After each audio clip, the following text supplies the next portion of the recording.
Hey everybody, welcome to Obscurities and Miniatures, and look, we're finally back with another Malifaux box. It's been a good long while, but I hate to admit, they just haven't had anything that really interested me. But we're back with good old Parker Barrows and Cornelius Basse, the Badlands Sheriff, along with Pearl Musgrove here. So this is part of the whole, I forget what they call it, it's like with the last book, can't remember.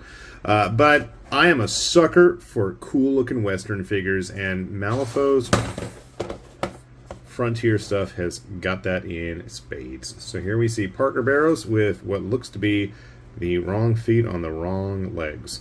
I don't know. We'll see how that turns out in person. Sometimes these renders that end up on the boxes aren't necessarily how the final model looks. I've had a couple that they had totally different gear molded onto them than what was in the picture. Who knows? Pearl Musgrove here looks pretty straightforward, and good old Cornelius looking pretty badass. But you know what? That's to be expected. So our keywords are bandit with this set. Bandit and Frontier. Obviously, Cornelius being Frontier. Okay, and it's not a Malifaux box without random parts falling off the sprues. What kind of cards we got? I'm assuming just the three of them. But I must know and find out. Okay, good. I always like how they have the base designation on the cards here. Okay, yeah. So Pearl is the one that goes with both. Bandit, Frontier, both. Obviously. Okay, he's still got his guild allegiance. And then Parker's still an outcast. So I haven't kept up with Malifaux. So here we can see. Actually, this is pretty easy. Shock of shock. Wait a minute. Look at that. The feet are actually already attached to the body. I was like, wait a sec. What kind of Malifaux model is this? This looks too simple. And then I see, yeah, check that out. We have individual like strings coming off of something or other. And the teeny tiny part of the head. That's my Malifaux, but honestly, it's been a good, long, hot minute since I got to build one of these, and I'm actually kind of looking forward to it. If you are a Shadows of Brimstone player, these are excellent treasure troves of new and interesting figure designs. Okay, that's part of Cornelius's stuff. I mean, honestly, these don't look too bad. I'm saying that now. Who knows what I'll be saying in, I don't know, 3 hours after trying to fight with this stuff, but that's my Malifaux. I always like the fact that they just nice quality plastics, and it's been a while. So, without further ado, I'm going to go get these folks glued together. We'll see how they turn out. Bases as always. And, man, I don't know. I'm going to have to go dig around maybe. I don't even know where any of my Malifaux stuff is. I put them all away. So, I don't know. We'll see. We'll find something to compare them to. Alright, sit tight. Alright, we got everybody put together here, and try as I might, I have no idea what I've done with the original version of Cornelius Basse. I am really annoyed. Here's the new updated version. Pardon my massive glue globs there on his shoulders. I like him. He's got a nice mass to the model. He doesn't feel too skinny, and that's a all too common issue I've had with a lot of Malifaux figures over the years, is they're just too leggy. And Cornelius here is definitely leggy, and that's the one real mark against him, I feel, is his legs. I don't know, they feel really stiff. Like, there's no sense of movement. Like, his leg is just locked in place. It's odd. Maybe just it's that angle or something? I'm not sure. And I didn't like the fact that his jacket didn't line up all that great. Obviously, I think if you're going to go ahead and put some liquid green stuff or something to kind of smooth that over, that might not be a bad idea. Me, too lazy. Not going to bother. And I got a million bajillion other models that need painting, so I'm probably just going to move on ahead. Also, it's hard to discern, but he does have that cigar sticking out of his mouth. Or maybe it's just a cigarette. It's hard to tell. It's not super obvious, which is a shame. Hopefully I can do a decent job. I really liked the original version of our base Marshall Basse inspired model. I will dig out the earlier edition version of him. Not earlier edition, but previous regular master from the core box. Once I've got this guy painted, which will hopefully be soon. Here we've got Pearl Musgrove. And of course, same issue. I can't find like Perdita or a lot of the other earlier Latigos, or just female gunslingers I've got in general. I don't like her neck. It's way too thin. And I think it's just certain angles make it really obvious, or maybe it just didn't want to sit well when I was trying to glue her together. Of course, we've got it super duper zoomed in, obviously, and given a reasonably decent slopped on coat of paint, I don't think that's going to be an issue. I don't really feel like having to drill out her gun barrels either, but I think she'll serve nicely. And finally, my personal man of the hour, the Dead Man Walking, Parker Barrows.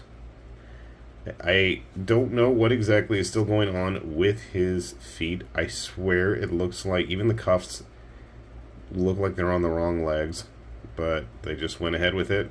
Maybe I'm right, maybe I'm wrong. It works. He stands somewhat decent.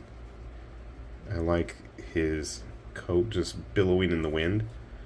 I'm assuming that's where that extra little string went.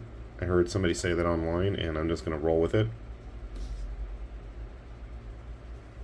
Again, his legs very locked in place. I think for a model like him, though, just kind of standing around like this, again, it feels a little too stiff. You can see, I don't know many people that have that good of posture, especially if you're a wanted, you know, notorious bandit on the run from the law. But you got good posture, at least, right? I don't know. That's just my big gripe. I think the figures themselves look really cool from certain angles, but then when you look at them just the right way they look, it just like throws the whole illusion off. And that's a shame. Because, I mean, Malifaux as a whole has got some really cracking looking models.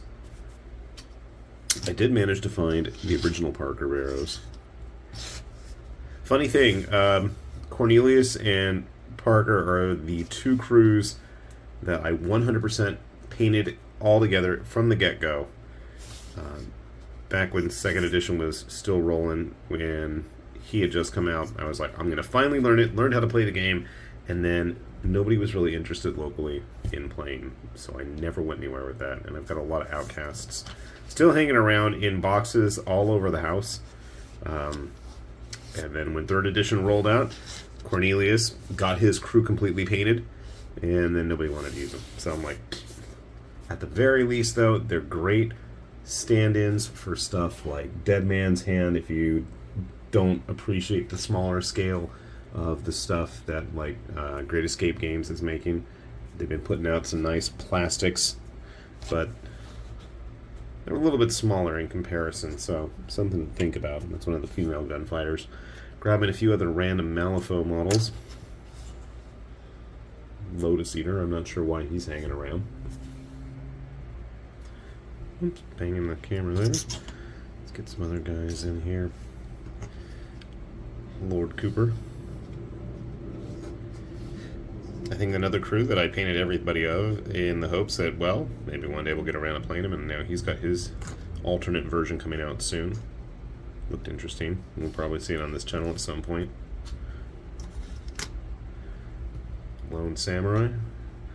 And why not, since I got him painted recently, Lord Gale Halt, the Nightmare edition of Charles Hoffman. And I mean, honestly, with our Samurai and Lord Gale Halt here, if you haven't ever considered it, and you're like me and you love the Malifaux models, and you hate the fact that nobody wants to play with you, these figures are perfect for stuff like Shadows of Brimstone. Busting out the original Treasure Borracho here. And our good old Peony Man. You can see scale-wise, and these are some of the older, well, he's a plastic, he's a resin model, but the figures overall in general really scale well with Malifaux stuff. So if you wanted to bust out a bunch of Malifaux figures, especially stuff like from the Outcasts, from the Explorers, or the Frontier stuff, because I know that's what his Cornelius's keyword is there. I thought he was Explorer. Anyway, great stuff for mixing up into whatever Western games you like. I think these models work great, especially this set.